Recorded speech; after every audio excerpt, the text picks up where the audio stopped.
Welcome everyone. As you can understand from the title, today we're going to talk about language learning and multilingualism. Well, let's talk about how do we learn to speak first. Well, as you guys know, we don't read dictionaries or grammar books when we're babies.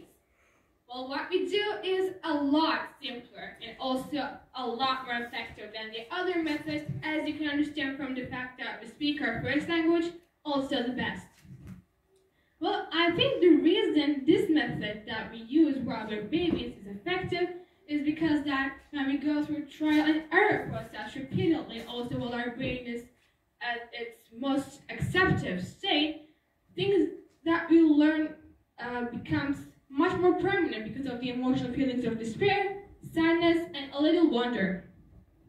Also, it's been scientifically proven that when we learn something new, it gets stored with the emotional feeling that we felt at the moment of occurrence of that incident with the help of hypothalamus and amygdala, which are two parts of the limbic system, as you can see in this picture. So, the more emotion that we combine the information with, the more permanent it will become.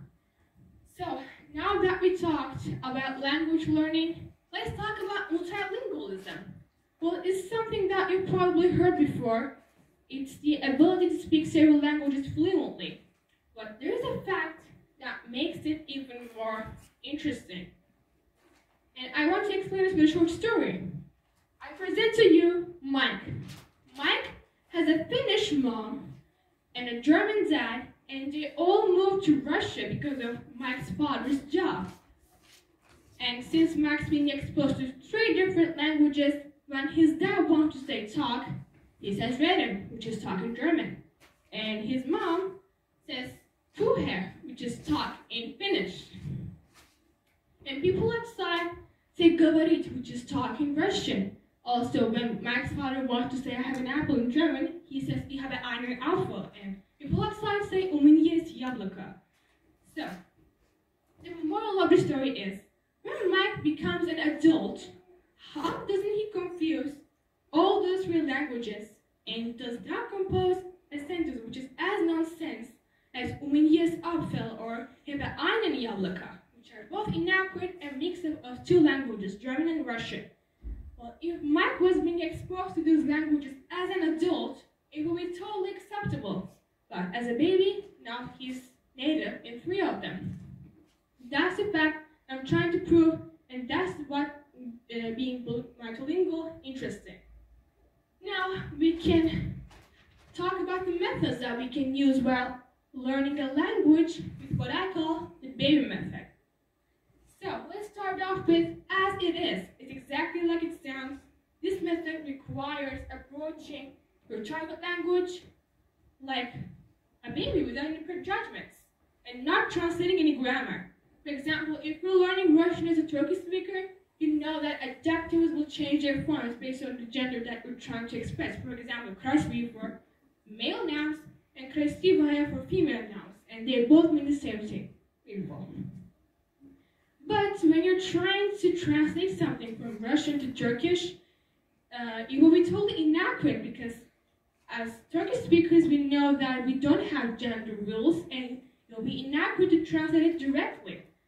So you have to approach it like you haven't seen in the language before and lift the basic rules that you constructed while taking Turkish as a reference. Now we can go on with our next method, sleeping beauty. Well, this method requires learning a language well unconsciously. Well, how does that happen?